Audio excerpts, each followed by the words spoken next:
리플 XRP가 상승할 수 있는 5가지 이유, 그리고 XRP ETF가 승인될 수 있는 이유. 시장은 리플 홀더들에게 펀더멘탈을 잃지 말라고 끊임없이 제시하고 있습니다. 그들이 바라보는 미래, 핵심은 이것입니다.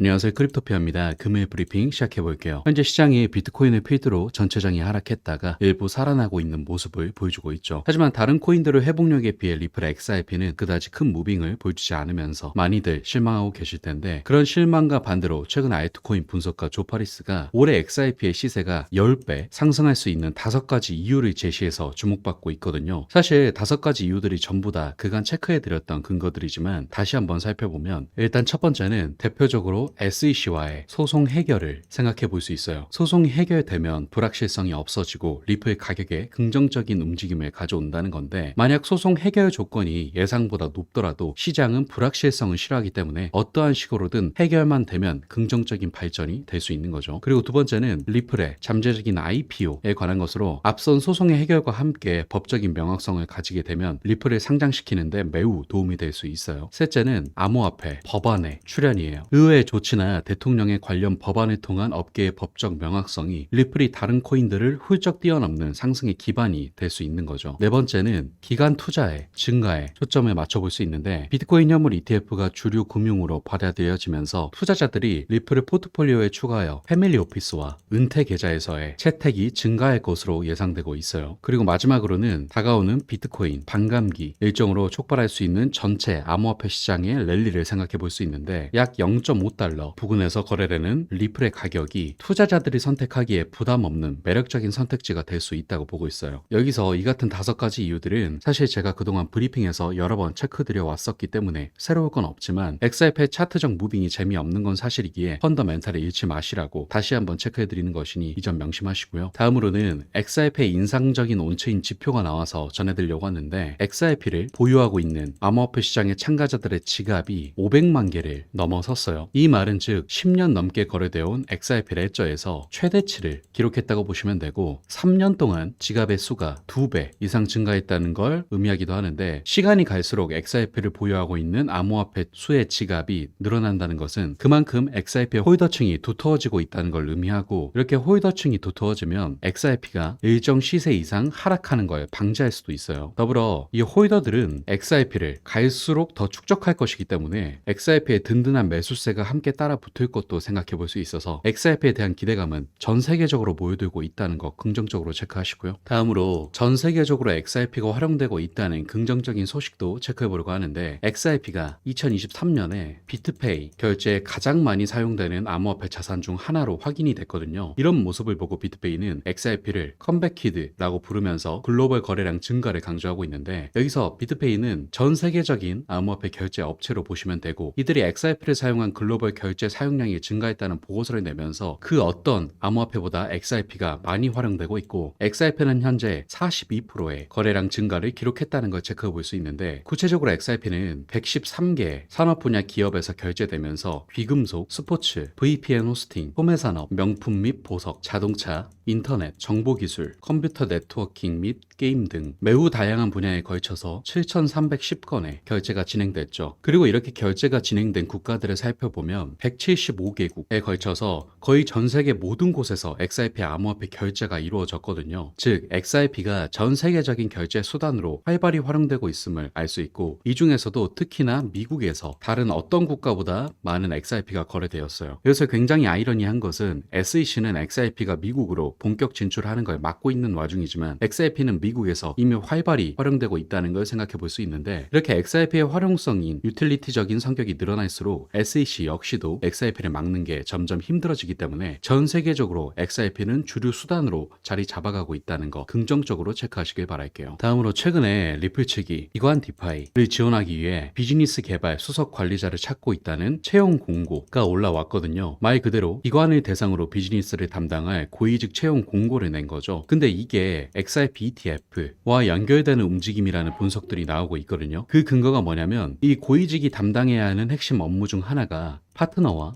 내부팀과 함께 암호화폐 관련 ETF를 추진해야 한다는 내용이 있기 때문이죠. 여기서 파트너라고 하면 ETF를 발행할 여러 기관들을 생각해 보시면 되는데, 지금 비트코인 현물 ETF 상품을 활용 중인 그레이스케일이나 블랙록, 아크인베스트 등 대표적인 기관들을 뜻한다고 보시면 되고, 내부 팀은 리플, 내부 기관 대상 디파이 비즈니스를 꾸려갈 팀을 생각해 볼 수 있는데, 해당 담당자가 투자 운용 기관들과 협력해서 본인 팀이 XRP ETF를 출시하는 일을 추진할 것으로 해석하고 있어요. 물론 이런 임원 채용이 XRP ETF만을 위한 핵심적인 채용은 아니고, 기관을 대상으로 해서 XRP를 활용한 솔루션이나 앱 제작, 리플 제품 판매 등을 포함한 여러 가지 비즈니스 업무도 포함되어 있는데, 저는 개인적으로 이게 어떤 쪽이든 상관없이 호재라고 보거든요. 어쨌든 리플의 고위직 채용은 XRP ETF를 위한 밑 작업이 아니더라도 기관을 대상으로 해서 XRP 생태계를 더욱 넓혀갈 수 있기 때문에 호재인 것이고, 반대로 정말 XRP ETF를 위한 밑 작업이라면 리플 측이 드디어 XRP ETF를 준비하고 있구나 하고 긍정적으로 받아들일 수 있기 때문에 어떤 쪽이든 리플에게는 호재인 것이죠. 그리고 이런 소식과 더불어 최근에 XRP ETF가 승인되기 위한 전제 조건에 대한 분석이 나와 주목받고 있거든요. 폭스 비즈니스의 관련 기자가 XRP가 현물 기반 ETF를 갖기 위해서는 먼저 선물 기반 ETF가 필요하다고 주장하고 있어요. 그래서 현재 미국을 기준으로 보면 비트코인, 이더리움, 리플 이 3대장을 봤을 때 비트코인은 선물과 현물 둘 다 ETF가 승인된 상태이고, 이더리움은 선물 ETF만 승인된 상태이고, 리플은 선물, 현물 아무것도 승인이 안 된 상태인데, 비트코인을 보면 선물 ETF가 먼저 승인된 뒤에 현물 ETF가 따라왔고, 이더리움도 현재 선물 ETF 후 현물 ETF는 현재 승인을 기다리고 있는 시점이기 때문에 리플 역시도 이 같은 과정을 거쳐야 한다라고 분석하고 있는 것 같아요. 더불어서 비트코인 현물 ETF를 승인하는 과정에서 SEC는 CME 비트코인 선물 시장이 사기나 조작에 대한 감시를 제공하기에 충분하다고 판단한 것을 고려해야 한다라는 발언을 하는데, 현재 이것 때문에 SEC가 리플과 판매 조작, 판매 데이터의 자료를 놓고 소송에서 크게 싸우고 있죠. SEC 입장에서는 리플이 사기 및 조작에 대한 감시를 충분히 하고 있지 않다라는 내용이고, 리플 입장에서는 이 판매 데이터를 제출하지 않기 위한 이유는 XRP ETF가 승인되려면 어떠한 작은 흠도 잡히지 않아야 되기 때문에 자료 제출을 거부하고 있는 것 같아요. 따라서 현재 법원이 리플 측에게 판매 데이터를 공개해라 라고 강제 명령을 할지 여부에 따라 XRP ETF 출시에 영향을 줄 수 있는데, 개인적으로 현재 SEC와 리플이 진행하고 있는 소송 자체의 근본적인 이유는 XRP가 증권인가에 대한 것이었기 때문에 리플 측에 지나치게 부담스러운 SEC의 리플 판매 데이터 요구는 기각시키지 않을까 예상하고 있어서, 결과적으로 보면 SEC의 요청사항 기각과 리플의 승소 그리고 XRP ETF까지 한 번에 연결되는 그림을 그려볼 수 있다는 거 긍정적으로 체크하시길 바라고요. 금일 브리핑은 이것으로 마무리하도록 할게요. 마지막으로 영상 하단에 고정 댓글 보시면 이런 시장의 다양한 관점들에 대해 교류할 수 있는 소통방 링크 있으니까 많은 참여 부탁드릴게요. 감사합니다.